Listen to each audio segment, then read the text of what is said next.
नमस्कार। मैं doctor Surendra Singh, assistant professor, BSR government arts college Alwar. आज मैं BA प्रथम वर्ष के फर्स्ट पेपर राजनीति विज्ञान के मूल आधार पुस्तक में से तीसरा चैप्टर व्यवहारवाद की मूल मान्यताओं या उनके स्वरूप के बारे में अध्ययन करवाऊंगा। व्यवहारवाद आज बहुत अधिक प्रचलित और व्यापक हो गया है, किंतु इसके अर्थ के संबंध में सभी का दृष्टिकोण समान नहीं है। कुछ विद्वानों के अनुसार यह केवल एक मनोदशा या मनोवृत्ति है, तो कुछ विचारकों की दृष्टि में इसके अपने निश्चित विचार, सिद्धांत और कार्यविधियां हैं। द्वितीय महायुद्ध और 1960 के बीच व्यवहारवाद एक साथ ही एक उपागम और एक चुनौती, एक अभिनवीकरण और एक सुधार आंदोलन, एक विशेष प्रकार का अनुसंधान और एक जमघट जमाने वालों की पुकार के रूप में माना जाता रहा है। लेकिन व्यवहारवाद ने अनिश्चितता की स्थिति को पार कर लिया है और अब इसके अर्थ पर्याप्त निश्चित हो गए हैं।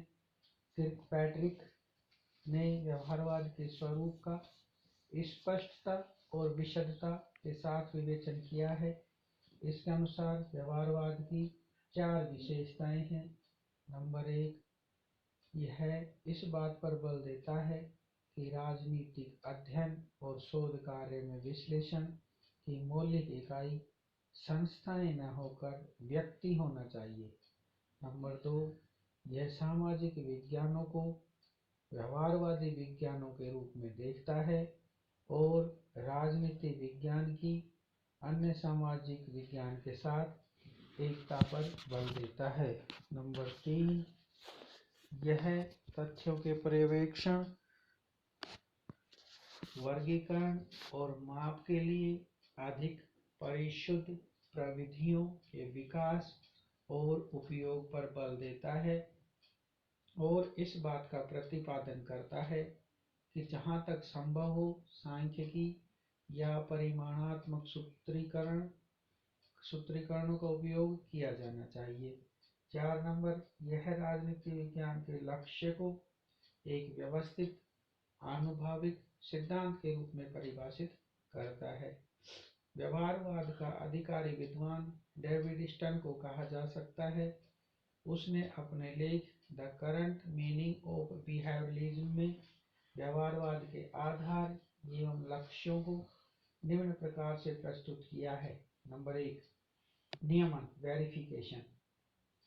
व्यवहारवादी मानते हैं कि राजनीतिक व्यवहार में सामान्य तत्व ढूंढे जा सकते हैं और उन्हें राजनीतिक व्यवहार के सामान्यीकरण अथवा सिद्धांतों के रूप में व्यक्त किया जा सकता है और इनके आधार पर मानव व्यवहार की व्याख्या और भविष्य के लिए संभावनाएं व्यक्त की जा सकती हैं। दूसरी जो विशेषता बताई है डेविड स्टन ने, वह है सत्यापन। यह लक्ष्य सत्यापन भी वेरिफिकेशन ही इंग्लिश में मानवीय व्यवहार के संबंध में एकत्रित सामग्री को दोबारा जांचने और उसकी पुष्टि करने की क्रिया को सत्यापन कहते हैं। व्यवहारवादी अध्ययन पद्धति की एक विशेषता यह है कि उसके अंतर्गत एकत्रित की गई सामग्री का सत्यापन किया जाता है। नंबर 3, तकनीकी का प्रयोग। आधार सामग्री प्राप्त करने एवं उनकी व्याख्या करने के साधनों को स्वयं सिद्ध नहीं माना जा सकता। वे समस्यात्मक होते हैं और स्वयं अध्ययनकर्ता द्वारा उन्हें सावधानी से शुद्ध एवं परीक्षित किए जाने की आवश्यकता है।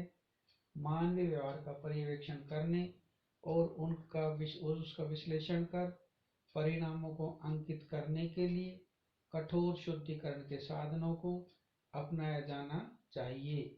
परिशुद्धिकरण की प्रक्रिया ज्ञान को विकासशीलता प्रदान करती है और इसके आधार पर नए तथ्य प्राप्त किए जाने पर पुरानी सामग्री को अप्रमाणित ठहराया जा सकता है।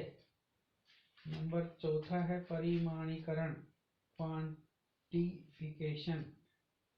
उपलब्धियों के विवरण अथवा आधार सामग्री को लेखबद्ध करने तथा उसमें सुस्पष्टता लाने के लिए मापन और परिमाणीकरण किया जाना चाहिए। मापन और परिमाणीकरण का यह कार्य उनके अपने लिए नहीं वरन अन्य प्रयोजनों के प्रकाश में किया जाना चाहिए। पांचवी बात है मूल्य निर्धारण, वैल्यू डिटरमिनेशन व आदर्श निर्माण, मॉडल बिल्डिंग। सामान्य व्यवहारवादी मूल्यों की दृष्टि से तटस्थ रहना चाहते हैं, फिर भी नैतिक मूल्यांकन के कुछ मूल्यों व आदर्शों का प्रतिपादन और प्रयोग आवश्यक हो जाता है। इस संबंध में अपनाए गए मूल्यों व आदर्शों को अध्ययनकर्ता के मूल्यों व आदर्शों से अलग रखा जाना चाहिए और सामान्य मूल्य व आदर्श अध्ययनकर्ता के मूल्यों व आदर्शों से अप्रभावित रहने चाहिए। छठी बात है व्यवस्थाबद्धीकरण, सिस्टेमेटिजेशन। अनुसंधान आवश्यक रूप से क्रमबद्ध होना चाहिए, अर्थात सिद्धांत एवं अनुसंधान को संबंध और क्रमबद्ध ज्ञान के दो ऐसे भाग समझा जाना चाहिए जो परस्पर गुथे हुए हैं। सिद्धांत से अशिक्षित अनुसंधान निरर्थक हो जाता है और आंकड़ों से असमर्थित सिद्धांत निरर्थक रहेगा। वस्तुतः सिद्धांत और तथ्य एक दूसरे से पृथकनीय होते हैं। सातवीं बात है विशुद्ध ज्ञान, प्योर साइंस। ज्ञान का प्रयोग वैज्ञानिक उद्यम का भी उतना ही अंग है जितना कि सैद्धांतिक बोध, थ्योरेटिकल अंडरस्टैंडिंग का। लेकिन तार्किक रूप में राजनीतिक व्यवहार का बोध और व्याख्या पहले ही आते हैं और एक ऐसा आधार प्रदान करते हैं जिनके बल पर समाज की महत्वपूर्ण व्यावहारिक समस्याओं को सुलझाने की चेष्टा की जा सकती है। 8 नंबर समग्रता। व्यवहारवादियों की एक प्रमुख मान्यता यह है कि समस्त मानव व्यवहार एक ही पूर्ण इकाई है और उनका अध्ययन खंडों में नहीं होना चाहिए। व्यवहारवाद के अनुसार मानव व्यवहार में एक मूलभूत एकता पाई जाती है तथा इसी कारण विभिन्न समाज विज्ञान परस्पर अत्यंत समीप हैं। अतः राजनीतिक व्यवहार का अध्ययन जीवन के अन्य पक्षों के संदर्भ में ही किया जाना चाहिए। इस सूची में व्यवहारवादी पंथ के सभी प्रमुख आधार आ गए हैं। उपर्युक्त सूत्र अनुसंधान के परंपरागत और व्यवहारवादी ढंग के प्रमुख अंतरों का प्रतिनिधित्व करते हैं और लगभग सभी व्यवहारवादी कम या अधिक रूप में उन्हें स्वीकार करते हैं। इस प्रकार डेविड ईस्टन ने व्यवहारवाद की 8 विशेषताएं बताई हैं जो हमने पढ़ी हैं। अगले चैप्टर में हम व्यवहारवाद की आलोचना के बारे में अध्ययन करेंगे। धन्यवाद।